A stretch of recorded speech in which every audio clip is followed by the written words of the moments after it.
9/11 person named Osama bin Laden. CIA is asleep. 21st century की सबसे बड़ी खबर, plane has crashed into the World Trade इस Center. एक दिन ने पूरी दुनिया के मुसलमानों की जिंदगी हमेशा के लिए बदल दी, जिसमें एक तरफ दुनिया की सबसे बड़ी सुपर पावर अमेरिका थी, Either you are with us or you are with the terrorists. और हेलो दोस्तों, स्वागत करते हैं हमारे यूट्यूब चैनल में। ये वीडियो बहुत खास होने वाला है। ये हमारा रिएक्शन का फर्स्ट वीडियो है दोस्तों। अगर वीडियो अच्छा लगे तो हमें बताइएगा, आपको ऐसा वीडियो और हम अपने कराएंगे यूट्यूब को, और हमारे यूट्यूब चैनल को सब्सक्राइब कर लीजिए और बेल आइकन दबा दीजिएगा, ताकि ये वीडियो जब भी हम यूट्यूब पर लाए आप तक पहुँच जाए। अब वीडियो देख चुके हैं थोड़ा मोड़ा, ये वीडियो किस टॉपिक पर है, उसामा बिन लादेन जिसने अमेरिका पर हमला किया था। तो दोस्तों शुरू करते हैं वीडियो बिना देर किए हुए। 9/11 Person named Osama bin Laden. CIA is asleep. 21st century की सबसे बड़ी खबर, Plane has crashed into the World Trade इस Center. एक दिन ने पूरी दुनिया के मुसलमानों की जिंदगी हमेशा के लिए बदल दी, जिसमें एक तरफ दुनिया की सबसे बड़ी सुपर पावर अमेरिका थी, Either you are with us or you are with the terrorists. और दूसरी तरफ एक आदमी Saudi billionaire Osama bin Laden, admiration for what was then the world's most wanted terrorist, responsible for killing thousands. ये कोई पहली दफा नहीं था कि किसी ने अमेरिका के इन दो टावर्स को गिराने की कोशिश की, क्योंकि ये ट्विन टावर्स उस वक्त दुनिया की सबसे लंबी बिल्डिंग्स में से एक थी। एंड विदाउट एनी डाउट ये बिल्डिंग्स दुनिया की सबसे मशहूर बिल्डिंग्स थी, क्योंकि इस बिल्डिंग के अंदर और आसपास ऑलमोस्ट 500 हॉलीवुड मूवीज बनाई गई थी। तो जो भी इन बिल्डिंग्स को गिराना चाहता था उसे अच्छी तरह पता था कि जब न्यूयॉर्क में वर्ल्ड ट्रेड सेंटर की ये बिल्डिंग्स गिरेंगी तो ये आने वाली दुनिया की सबसे बड़ी न्यूज होगी। जैसे अगर आज कोई बुर्जुल खलीफा को गिरा दे। आज से एग्जैक्टली 23 साल पहले दुनिया की सिचुएशन ये थी, सोवियत यूनियन टूट चुका था और चाइना की इतनी औकात नहीं थी उस जमाने में। तो अमेरिका दुनिया का one and only Wahid super power था, जिसकी ताकत को चैलेंज करने वाला दुनिया में कोई भी नहीं था। लेकिन अचानक एक आम से दिन 11 सितंबर 2001 को 19 लोग अमेरिका के 4 बड़े जहाजों को हाईजैक करने के लिए अलग अलग एयरपोर्ट्स पहुंचे। अमेरिका की अब तक सारी रिपोर्ट्स देखकर यही लगता है कि ये 19 में से 19 लोग मुसलमान थे, और इन सब का ताल्लुक सऊदी, इजिप्ट, लेबनान और यूएई से था। हर जहाज को हाईजैक करने के लिए 5 लोगों की टीम्स बनाई गई, जिसमें हर आदमी का अपना बहुत ही इंपॉर्टेंट रोल था, और इस सब के लिए वो पिछले कई महीनों से ट्रेनिंग भी हासिल कर रहे थे। तो आखिर ये 4 जहाज अपने एयरपोर्ट से रवाना हुए, और जैसे ही इन जहाजों ने टेक ऑफ किया, इन 19 लोगों ने प्लेन्स को हाईजैक करने का प्लान स्टार्ट कर दिया। और प्लान के मुताबिक सिर्फ 15 मिनट हवा में रहने के बाद पहले प्लेन में मौजूद 5 हाईजैकर्स खड़े हुए और कुछ छोटी छुरियों और बॉक्स कटर्स के साथ पूरे प्लेन को बहुत तेजी से हाईजैक कर लिया, और जहाज के दोनों पायलट्स को मारकर अपना बंदा मोहम्मद अता को पायलट की सीट पर बिठाया, और जहाज के सारे पैसेंजर्स को पिछली साइड पर धकेल दिया, और उन सारों को क्लियरली बता दिया कि अब जहाज के दोनों पायलट्स मर चुके हैं, तो ये जहाज अब सिर्फ हमारा बंदा मोहम्मद अता ही लैंड करा सकता है। जिससे सारे पैसेंजर्स चुप करके खड़े हो गए। लेकिन हाईजैकर्स कभी इस प्लेन को लैंड करना चाहते ही नहीं थे। अब जब इस जहाज का नया पायलट मोहम्मद अता पैसेंजर्स को ये बातें समझा रहा था, तो उसने गलती से जहाज के एक और बटन को भी दबा दिया, जिससे वो सीधा न्यूयॉर्क के एयरपोर्ट के टावर के साथ कनेक्ट हो गया। और उसने कहा कि सब आराम से बैठ जाओ, हम इस जहाज को एयरपोर्ट की तरफ ही लेके जा रहे हैं। नाउ ये सुनकर न्यूयॉर्क के एयरपोर्ट में कंफ्यूजन फैल गई, और उन्होंने जल्दी से एयरपोर्ट के रनवे से सारे जहाजों को हटाकर रनवे क्लियर कर दी और इस जहाज का इंतजार करने लगे। इसके बाद अगेन मोहम्मद अता गलती से दोबारा एयरपोर्ट के टावर के साथ कनेक्ट हुआ, और उसने कहा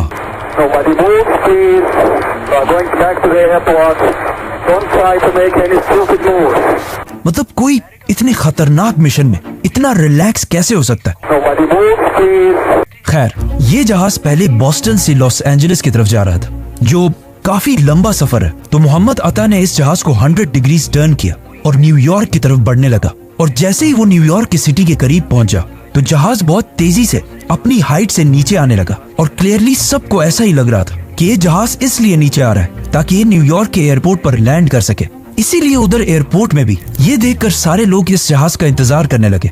बट काफी वक्त गुजरने के बाद भी जहाज नहीं पहुंचा, और एयरपोर्ट में सारे लोग कंफ्यूज थे कि आखिर ये जहाज गया कहाँ। तो आखिर किसी ने आकर उन्हें बताया कि ये जहाज वर्ल्ड ट्रेड सेंटर की बिल्डिंग से क्रैश कर चुका है। अब सिर्फ एयरपोर्ट वालों को ही पता था कि असल में ये हुआ क्या है, लेकिन अमेरिकन मीडिया को इस बारे में कुछ पता नहीं था। इसीलिए हर न्यूज चैनल ने इसे एक बहुत बड़ा एक्सीडेंट कहकर ब्रॉडकास्ट करना शुरू किया। इस सब के दौरान अमेरिका का प्रेसिडेंट जॉर्ज बुश फ्लोरिडा में बच्चों के एक स्कूल में बैठा हुआ था, तो उनके सेक्रेटरी ने आके खामोशी से उन्हें इस इंसिडेंट का बताया। तो उनका भी फर्स्ट रिएक्शन यही था कि ये कोई एक्सीडेंट ही होगा। नाउ पहले जहाज को टेक ऑफ के सिर्फ 15 मिनट बाद हाईजैक किया गया था, लेकिन दूसरे जहाज को बिल्कुल पहले जहाज की तरह ही 30 मिनट बाद हाईजैक किया गया। और जहाजों को हाईजैक करने की ये टाइमिंग्स भी पहले से प्लान थी। मतलब जो भी इन हमलों के पीछे था वो चाहता था कि दूसरे जहाज को क्रैश होते हुए पूरी दुनिया देख सके। मरवान अल शेही, जिसकी उम्र सिर्फ 23 साल थी, अपने साथियों के साथ दूसरे प्लेन को भी हाईजैक करके पायलट की सीट पर बैठ गया और अगेन प्लेन को लॉस एंजलिस के बजाय न्यूयॉर्क की तरफ मोड़ दिया। अब जब पूरी दुनिया के न्यूज चैनल्स अपने नॉर्मल प्रोग्राम्स छोड़कर पहले जहाज की क्रैश को दिखा रहे थे और इसे एक बहुत बड़ा एक्सीडेंट कह रहे थे, उसी टाइम पूरी दुनिया के सामने दूसरा जहाज फुल स्पीड आकर वर्ल्ड ट्रेड सेंटर के दूसरे टावर से टकरा गया, जिसे देखकर पहले तो लोग थोड़ा कंफ्यूज हुए, लेकिन फिर आहिस्ता आहिस्ता सबको समझ आ गई कि ये सब कोई एक्सीडेंट नहीं बल्कि हमला था। और अगेन अमेरिकन प्रेसिडेंट के सेक्रेटरी ने आके उनके कान में दोबारा ये बात बताई और कहा, mister president, America is under attack. इसके बाद American army full high alert हुई और मुल्क के सारे जहाजों को लैंड करने का हुक्म दिया।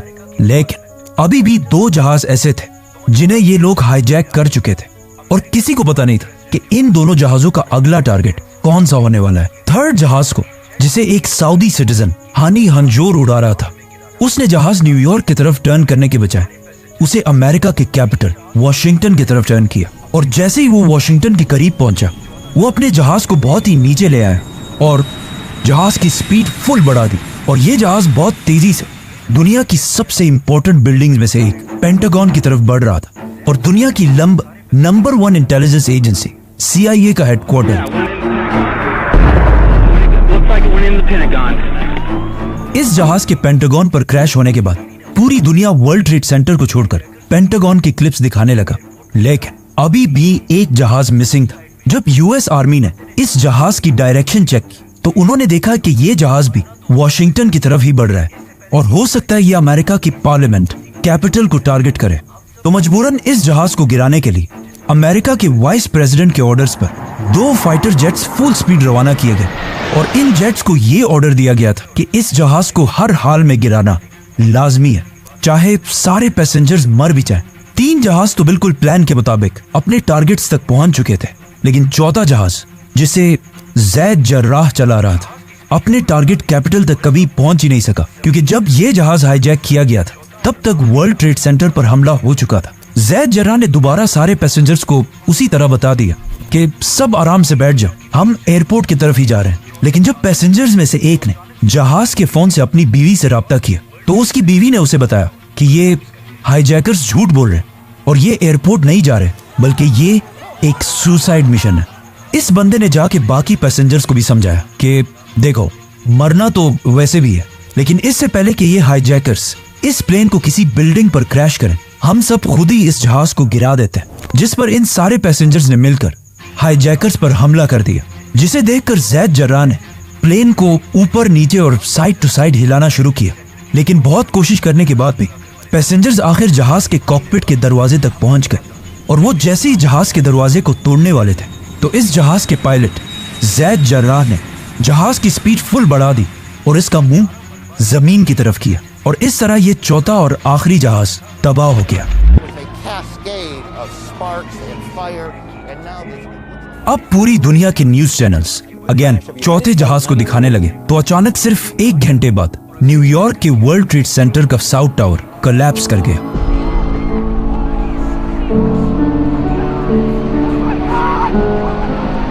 और इसमें तकरीबन 1000 लोग हलाक हुए और इसके कुछ ही देर बाद दूसरा टावर भी गिर गया और उसमें भी 1600 लोग हलाक हुए। ओवरऑल 9/11 के इन 4 हमलों में 3000 लोग मारे गए, जिनमें से 200 लोग तो सिर्फ ऐसे थे जिन्होंने इन बिल्डिंग में लगी आग की वजह से वर्ल्ड ट्रेड सेंटर के टॉप फ्लोर से छलांग लगाकर मरे थे। लेकिन इन हमलों के कुछ ही दिन बाद मोहम्मद अता, जो इस सारे प्लान का लीडर था, उसके वालिद का एक इंटरव्यू सामने आया जिसमें उसने ये सब मानने से इनकार कर दिया और सारा मलबा इजराइल की इंटेलिजेंस एजेंसी मोसाद पर डाल दिया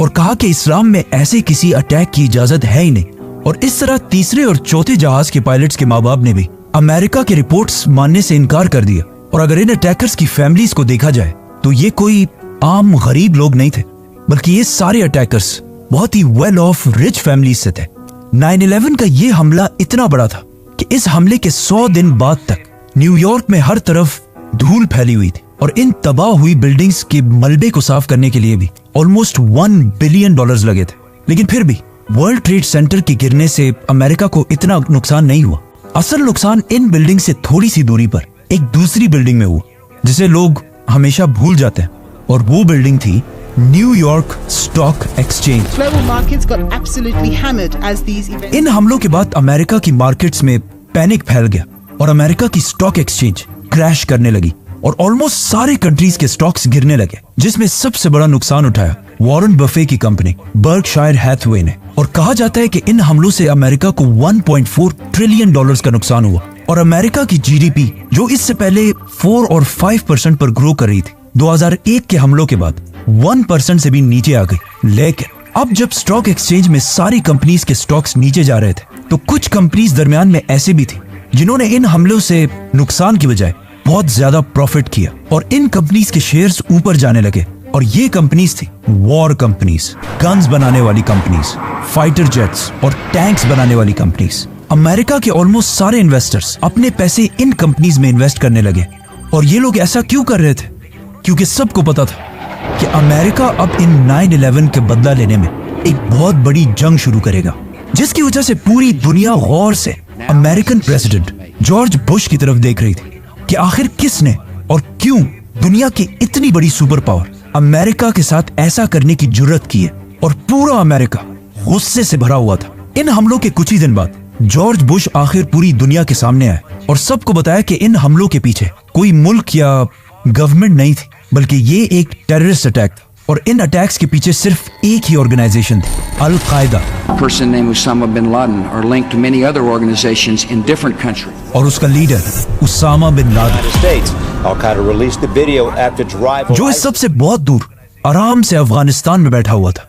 नाउ अब जब पूरी दुनिया उसामा बिन लादेन को इन हमलों के लिए ब्लेम कर रही, तो उसामा बिन लादेन सामने आए और अल जजीरा को इंटरव्यू देकर कहा कि मेरा इन हमलों से कोई ताल्लुक नहीं है। लेकिन उन्होंने कुछ बाकी बयान भी ऐसे दिए जिसकी वजह से पूरी दुनिया के लोग कंफ्यूजन में थे कि ये इसने किया है या नहीं किया। इन हमलों के बाद सिर्फ उसामा ही नहीं, बल्कि पूरी दुनिया के मुसलमान और स्कॉलर्स सामने आए और इन हमलों की सख्त मुखालफत की। क्योंकि अगर किसी ने भी रसूलुल्लाह सल्लल्लाहु अलैहि वसल्लम की जिंदगी के बारे में पढ़ा हो तो उसे पता होगा कि आप सल्लल्लाहु अलैहि वसल्लम हर जंग से पहले मुसलमानों को ये ऑर्डर्स दिया करते थे कि जंग के दरमियान भी किसी औरत, बच्चे, बूढ़े और इवन दरख्तों को भी नहीं काटना और फार्मर्स और दूसरे रिलीजन के प्रीस्ट को भी नहीं मारना, सिर्फ उनसे लड़ना जो तुमसे लड़े। मतलब इतने सॉफ्ट स्पोकन और हमेशा माफ करने वाले प्रॉफिट मोहम्मद सल्लल्लाहु अलैहि वसल्लम के रिलीजन के नाम पर कोई कैसे ऐसे कर सकता था? इसीलिए इन हमलों के बाद OIC, मुसलमानों की सबसे बड़ी ऑर्गेनाइजेशन, सामने आई और उसने भी 9/11 के इन हमलों की मुखालफत की। और उनके अलावा मक्का के ग्रैंड मुफ्ती ने भी ये बयान दिया